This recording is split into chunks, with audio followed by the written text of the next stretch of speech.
வணக்கம். ஜவை இஜட் from Jawadhu Vattipudhur. Power writer அப்படிங்கிற அந்த யூடியூப் சேனல் மூலமாக உங்களை மீண்டும் சந்திப்பு ரொம்ப மற்ற மகிழ்ச்சி. அத்தோடு எங்கள் சேனலை சப்ஸ்கிரைப் பண்ணுங்கள், பெல் பட்டன் அழுத்த மறந்துடாதீங்க. அத்தோடு எல்லாத்துக்கும் ஷேர் பண்ணுங்கள். அதாவது ஒரு கோரமான ஒரு சம்பவம். சிங்கப்பெண் அதிரடிப்படைன்னு சொல்லி போட்டு ஏற்பாடு செய்தும் அவர்கள் கண்டுகொள்ளாத ஒரு நிலை அப்படிங்கிறது உண்மையிலேயே எதற்காக ஏற்பாடு செய்தார்கள் தாவேகா அப்படிங்கிற கேள்வி இன்னைக்கு வந்தாச்சு. நிறைய விஷயங்களில் ஒரு அனுபவம் இல்லாத ஒரு பெண் போலீஸார் தான் சிங்கப்பெண் அந்த அதிரடிப்படையில் இருக்கிறாங்க. ஏன் சமீபத்தில் கூட ஒரு பாலியல் வன்கொடுமை கூட அங்கிருந்த போலீஸுக்கு நடந்தது. மற்றபடி இந்த மாதிரி அந்த இருக்கக்கூடிய போலீஸாரே அனுபவம் இல்லாமல் மற்றபடி கண்டுகொள்ளாமல் இருந்தாங்க அப்படின்னா அந்த சிங்கப்பெண் அதிரடி சிறப்பு படைக்கு என்ன அர்த்தம் இருக்கிறது அப்படிங்கிற கேள்வியும் ஆரம்பித்த ஒரு வாரம் 10 நாள்லேயே வந்தாச்சு.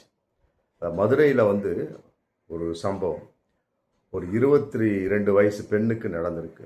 அந்த பொண்ணு 2023 ஒரு லாட்ஜில் ரிசப்ஷனிஸ்டாக ஒர்க் பண்ணியிருக்கு. அந்த பொண்ணுக்கு பெற்றவங்களாம் கிடையாது, உறவினர் வீட்டில் தங்கிக்கிட்டு அங்கிருந்து லாட்ஜில் ரிசப்ஷனிஸ்டாக ஒர்க் பண்ணிட்டு இருக்காங்க. மற்றபடி அதனுடைய உரிமையாளர் ரொம்ப நெருக்கமாக அந்த பொண்ணுகிட்ட பழகிடுறாரு. நான் ஐ லவ் யூ அப்படின்னு சொல்லாத அளவுக்கு பழகிட்டு அப்போ நான் உன்னை திருமணம் செய்து கொள்கிறேன் அப்படிங்கிற வார்த்தையை விட்டுருக்கிறார். ஏன்னா இந்த பொண்ணு பெற்றவங்க இல்லாத ஒரு அனாதை பொண்ணு. என்னதான் இருந்தாலும் உற்றார் உறவினர் அப்படிங்கிறது அடுத்து நெக்ஸ்ட் தான், மற்ற சொல்ல முடியாது. அதனால் இவர் ரொம்ப ஒரு நெருக்கமாக பழகிட்டு இருக்கக்கூடிய ஒரு சூழல். அப்படி இருக்கக்கூடிய சூழலில் ஒன்று நான் திருமணம் செஞ்சுக்கிறேன் அப்படின்னு ஒரு வார்த்தை விட்டுருவார் போல இருக்கு. 2003 அந்த சம்மந்தமாக பேசக்கூடிய சமயத்தில் 2023 அப்புறம் என்ன பண்ணியிருக்கா, அதை மனசில் வச்சுக்கிட்டு இந்த பொண்ணு என்ன பண்ணிருக்கா, ரொம்ப தெளிவாக வேலை பார்த்துட்டு இருந்திருக்கிறான்.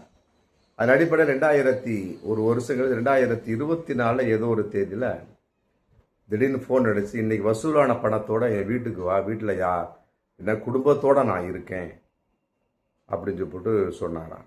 இந்த பொண்ணு என்ன பண்ணியிருக்காங்க, லாட்ஜ் இல்லையா, ரிசப்ஷனிஸ்டாக ஒர்க் பண்ணக்கூடிய சமயத்தில் அவர் நைட்டு கணக்கு காமிக்கணும். அதன் அடிப்படையில் வசூலான பணத்தை கொண்டு விட்டு அவர் சொன்னதை நம்பி வீட்டுக்கு போயிருக்கு.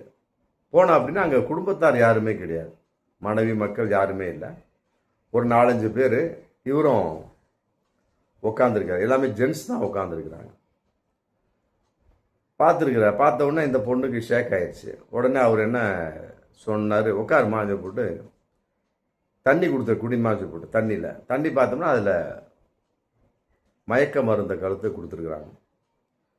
உடனே அந்த பொண்ணு லைட்டாக மயங்கிடுச்சு. உடனே என்ன பண்ணியிருக்கிறாங்க, அந்த பொண்ணை அந்த மயக்கத்தில் நிர்வாணப்படுத்தி ஃபோட்டோ எடுத்திருக்காங்க. ஃபோட்டோ எடுத்து மற்றபடி பாலியல் சீண்டல்கள், வன்புணர்வு, கற்பழிச்சாங்களாங்கிறது இன்னும் அந்த தகவல் வெளியே வரல. போலீஸ் கம்ப்ளைண்ட் பண்ணி அவங்க செக்கப் பண்ணி அப்படி தான் தெரியும். அந்த பொண்ணு வார்த்தையிலையும் அந்த வார்த்தை வரல, வாயிலையும் வார்த்தை வரல. ஏன்னு கேட்டால் அது எந்த அளவுக்கு நம்மை பாதிக்கும் அப்படிங்கிற ஒரு சூழல் இருக்குல்ல சமுதாயத்தில். அதனால் நடந்துதான் நடக்கலையா அந்த பொண்ணுக்கு தான் தெரியும். ஆனால் ஒன்று நிர்வாணப்படுத்தி ஃபோட்டோ எடுத்துட்டானுங்க, அந்த கும்பல் ஃபோட்டோ எடுத்துட்டானுங்க. மற்றபடி பாலியல் சீண்டலுக்கு மற்ற அந்த பாடியில் தெரிஞ்சிருக்குது. அப்புறம் பண்ணிட்டு சில மிரட்டல்கள்லாம் விட்டுருக்குறாங்க. அப்புறம் ஆபாச படங்களை காட்டி மிரட்டுதல் இப்படிலாம் பண்ணிவிட்டு அப்புறம் ஒன்றும் கவலைப்படாத, நான் என் மனைவியை டைவர்ஸ் பண்ணிட்டு உன்னை நான் கல்யாணம் பண்ணிக்கிறேன் அப்படின்னு சொல்லிட்டு அந்த போதையிலையும் அந்த பொண்ணு காதில் சொல்லியிருக்கிறாரு. அந்த பொண்ணு என்ன பண்ணியிருக்கு, இந்த அளவுக்கு ஒரு சம்பவம் நடந்தது பின்னால் வேலையில் இருக்கிறதுக்கு பிரியமில்லை. உடனே அந்த வேலையை விட்டு நின்றுது. இருந்தாலும் அந்த லாட்ஜினுடைய ஓனருக்கு இந்த பொண்ணு மேலே ஒரு கண் இருந்துக்கிட்டே இருந்திருக்கு.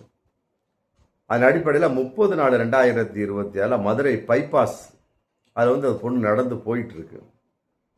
போன உடனே இந்த நபர், இந்த லாட்ஜ் ஓனர் என்ன பண்ண, ஒரு 4-5 பேரை கூட்டிக்கிட்டு சல்லுன்னு அந்த பொண்ணையும் கடத்திட்டு போயிடுறாரு. கடத்திட்டு போய் ஒரு 5-6 நாள் வச்சிருந்து வீட்டில் பூட்டிடுறாரு. பூட்டிட்டு நடந்திருக்கும் ஏகப்பட்ட சம்பவம். அந்த பெண் வந்து மறைக்கிறார். ஏன்னா அப்பா அம்மா இல்லாத பொண்ணு கொலை செஞ்சு போட்டானுங்க. இப்போ அதான் நடக்குது. தாவேக ஆட்சியில் என்னென்னமோ நடக்குது. ஆவுன்னா கற்பழித்து கொலை முடிஞ்சு போய் தூக்கி குப்பை மாதிரி எரிஞ்சிட்டு போயிடுவானுங்க. நம்ம வாழ்க்கை நாசமாகி விடுமே. இந்த அளவுக்கு நாசமானதே போதும், இனிமேல் நாசமாக வேண்டாம் அப்படின்னு அந்த பெண்ணை நினைச்சாலும் என்னன்னு தெரியல. அப்படியே விட்டுறா. விட்டுட்டு அப்புறம் அதுக்கு அடியில் 4-5 நாள் இருந்துட்டு அதையும் மனசில் தாங்கிட்டு வெளியே வந்து 100க்கு ஃபோன் அடிக்கிறான். 100க்கு ஃபோன் அடித்து விசாரித்த வகையில் அந்த தொழில் எதிர்ப்புக்கு ஆதரவாக வந்து போலீஸ் பேசுகிறாங்க. இந்த பொண்ணுக்கு எந்த ஒரு ஆதரவுமே இல்லை. நொந்து நூலாயிடுறான். அப்புறம் என்னுடைய உயிருக்கு ஆபத்துன்னு சொல்லிவிட்டு 16/5/2026 அவன் 2 மாதத்துக்கு முன்னாடி மகளிர் போலீஸில் கம்ப்ளைண்ட் கொடுக்குறான். அந்த மகளிர் போலீஸ் என்ன பண்ணுறாங்க, எந்த ஒரு இதுவும் எடுக்காமல் என்ன பண்ணுறாங்க, எந்த ஒரு ஆக்சிடென்ட் இல்லாமல் அவருக்கே அந்த லாட்ஜ் ஓனருக்கு ஆதரவாக பேசி இந்த பெண்ணை வந்து பிரெயின் வாஷ் பண்ணி அமுச்சு விட்டுறாங்க. முடிஞ்சு போச்சு. பணத்தை வாங்கிட்டு அமுச்சிட்றாங்க. சரி இதுதான் இல்லை அப்படின்னு சொல்லி போட்டு அந்த அம்மா என்ன பண்ணுறாங்க, அந்த பொண்ணு என்ன பண்ணுது, இப்போ தான் விஜய் வந்து ஸ்டார்ட் பண்ணியிருக்காரு இல்லையா, சிங்கப்பெண் சிறப்பு அதிரடிப்படை.